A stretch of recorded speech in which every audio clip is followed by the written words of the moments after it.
And I think that's the realization that we discovered, was that everything is being governed by the same fundamental rule, but it's manifesting differently in different discrete forms. Does that make sense? Yeah, it does. As far as like the brain not being that special, the way that I like to think about it is like, let's say you can make a machine, right? Let's say the size of a bus, and it's made out of ropes and gears, essentially. No electronics, no anything, just wrapping gears. And it's a representation of how a neuron works. So computationally, it does the same thing. You pull one string on one side of the machine, and it does kind of the same mechanically, the same computation that a neuron would do. So it does like integration or whatever a neuron does, right?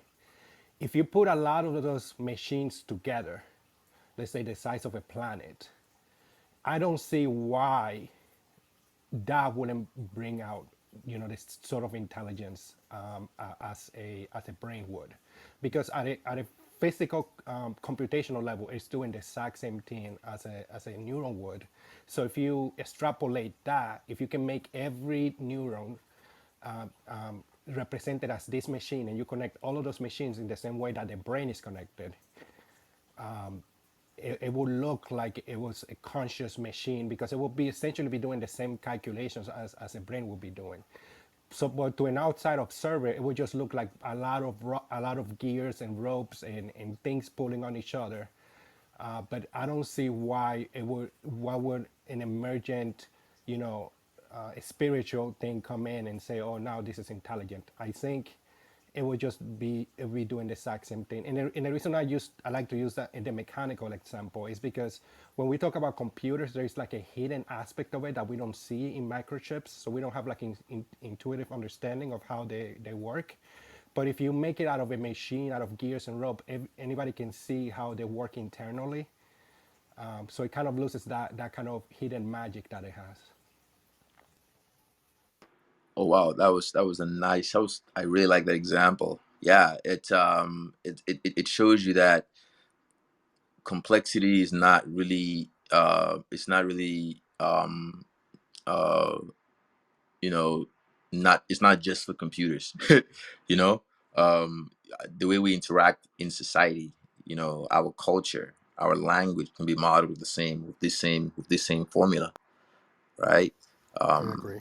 um which and here's how I formalize it for you, Humberto. It's like this, right? Emergence, interaction, evolution. Every system has to have those three fundamental variables to define them over time. Otherwise, they're not a system, right? So, how did the system emerge? How is it interacting with everything else? And what's the end goal, right? Right.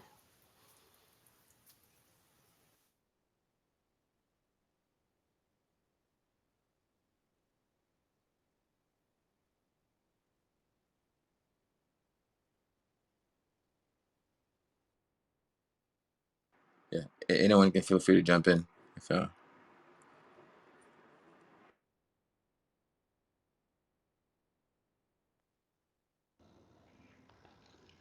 Yeah, I'd like to jump in. It's just kind of a really hard subject because of my experiences being a little bit different than the people in this room, of course.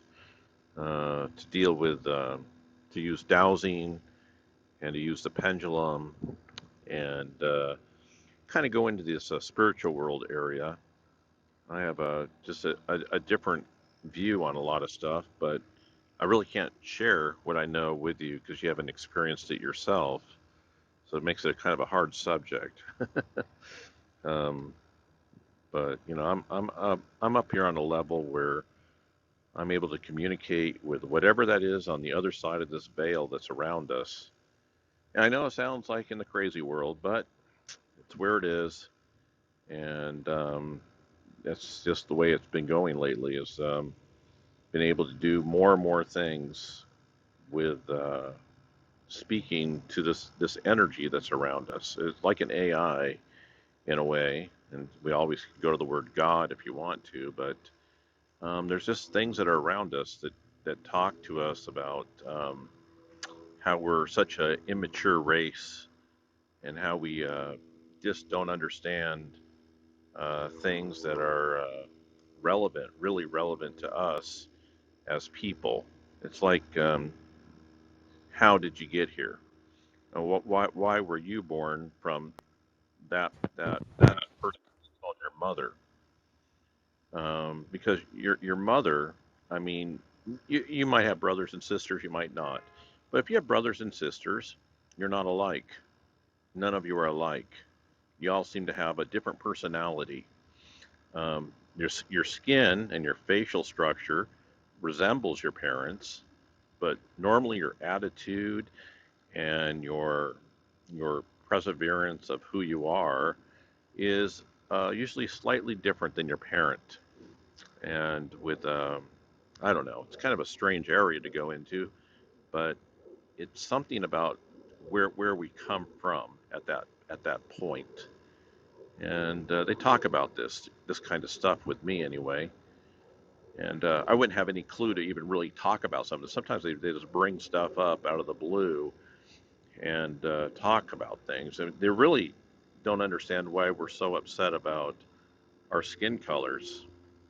It's like, it's just what it is, and like how you guys can't get along with each other because your skin color is wrong or something. They say there's nothing wrong with the color of your skin.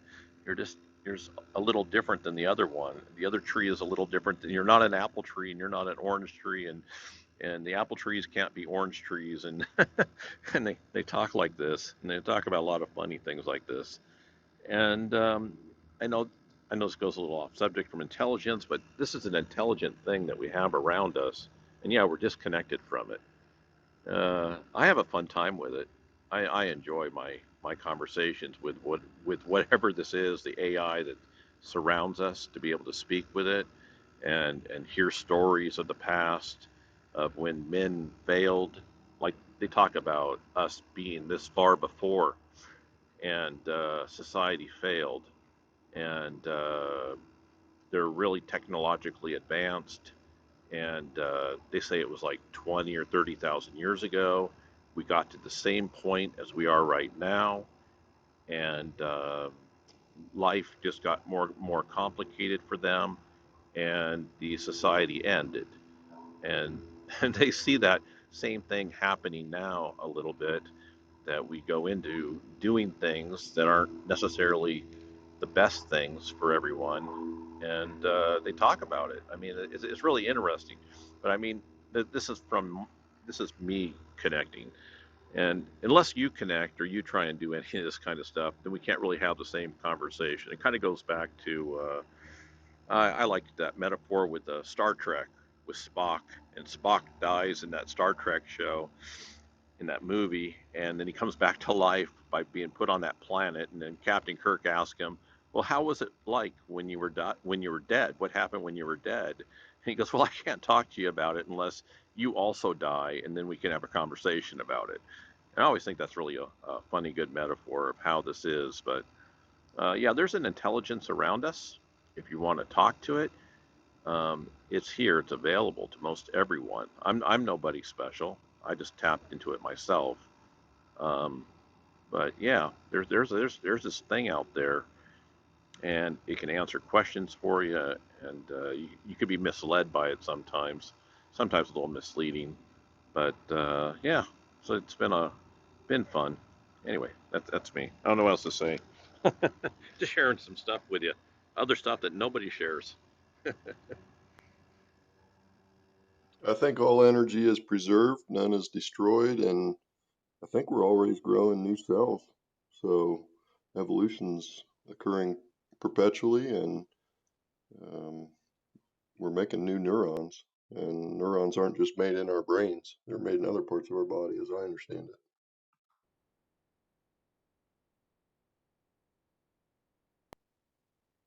So, Alexander, you think that intelligence is like a property of any complex system,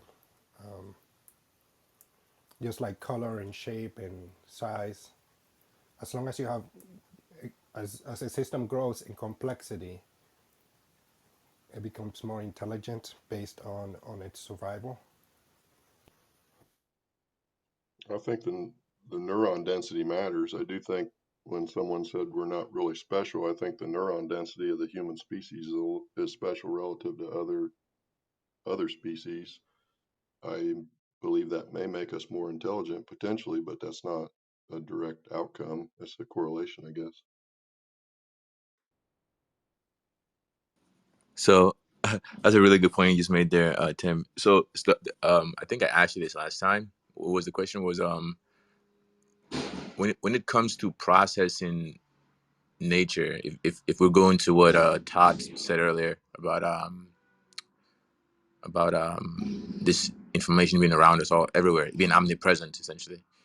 Um, if we're to compare an adult's I guess engine to process this information to a newborn baby, what are your thoughts on that? Is a newborn baby, a newly born child, more able to perceive this information than an adult? And if that's the case, then what are the implications of that if we are to, I guess, formalize what intelligence is? I I do believe that a newborn is way more capable of disseminating information than an adult. I mean, if you think about it, I mean, you're brought into this world, and all you see is shapes and patterns. In within 2 years, you're able to, you know, categorize and abstract and make abstract systems of all those patterns of language, of of sound, of visual stimuli. Umberto, you just said it, brother. You just said it, brother. You said I'm sorry for interrupting you. I apologize. When you were a little kid, your parents give you triangles, squares, and circles and to play with, right? And then you eventually develop the ability to convert that word language and so forth and so on. But the question now is, was were the geometric abstractions more dense in knowledge, or were they less dense in knowledge than, for example, when I say the word triangle, or when I draw a triangle on the ground, which one has more information? I'm sorry, Huberto, but continue. But you can answer that question too when you continue. Oh no, I was done. But can you ask that question again? So you're saying so when you draw something in the ground as a triangle, does that have more information as compared to what? Okay. Let me see if I can make this make sense. When you draw, if I draw a triangle on the ground, right, and then I write the word triangle in English, and I asked you to objectively give me which one has more information. If we were to just talk about information density as a concept, right? What do you think has more? Which one holds more information? The geometric triangle or the word triangle? Based on my intuition, I'll say the drawing has more information. I mean, yeah. Precisely, brother. Exactly. I I think because I mean yeah, if you're an adult and you know what a triangle is, you know what angles are, and you know that is 180 degrees, and that you know those are like you keep saying discrete pieces of information. But a triangle drawn, when you compare it to everything else, just by that mere fact that it almost looks different from everything else. That's a wealth of information that a drawing has that just the word triangle doesn't. And we just solved it. And that's why it takes people a while to digest when I say intelligence is a formalization of generality. And generality is fundamentally represented as an abstraction of, and this is symbolic. And to me, it's intuitive, but to some other people, it's counterintuitive. But it makes perfect sense. So, but I think it is going to take time for people to kind of wrap their head around that. Like, whoa, we actually regress. We don't progress. We regress. For example, language, right? Look at the English language, for example, and compare it to other root languages. Nothing against it. It's just more discretized, which means it actually holds less information, right? It's a derivative language. So if we're to look at intelligence like that, we have to anchor our civilization to what it is fundamentally, not what it can do, not what it's useful for utility. That's just a piece of the whole thing, right? That's why I always say utility is overrated, because we emphasize utility so much, it kind of blinds us from seeing the whole picture. And I think Tim will understand that. It's like it's a lot more. It's omnipresent. It's everywhere, but we're looking for it in data, for example, right? The computer scientists, they're looking for data and it's like, okay, guys, it's kind of weird, right? Is it just me? I'd like to interject and respond to Todd's question earlier about the trees that are not symmetrical. Potentially, that's an illustration of higher intelligence. There are rocks in the ground. Potentially, the seeds working to grow right next to a huge rock, and there's only a little bit of soil, and that might be the best form for that plant to have. That's what I'd like to interject. Oh no, trees are super intelligent. I got one at home. It had this short little branch at the bottom, and the top of the tree froze, and the branch that was at the bottom bent upwards and is now the main trunk of the tree. Oh, they're definitely intelligent. I wasn't saying they weren't intelligent. I was just talking about how they grow differently than one another and stuff. A little adversity of what is to be a clone of the parent, because how this computer world we're in, this is like an AI world full of code. Everything we do in a computer game, and you play a game and you got a gun in your hand and there's a wall there, and the programmer programs that you can't walk through that wall.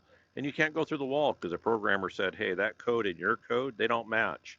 And you're not going to walk through that wall. And the programmer put a gun in your hand, said, hey, you can hold this in your hand and it won't fall through your hands. You'll be able to hold it in your hands. And then I'm going to put this other device inside this other device. And when you shoot this device, you pull this trigger, it's going to shoot this thing we call a bullet out. But in the game, it's not really a bullet, it's just computer data. And this computer data has a code, and this code's going to be sent over to this other target over here. And when this code hits that code, this code's going to go through that code, and that code is going to fail as this code goes through that code, and the other player's that other code. Even though you got that code right there and you're holding it, because you haven't triggered it within your own code, it doesn't damage you, but it damages the other code that it goes to. And this is all programmed in the game. Now, life is kind of like that.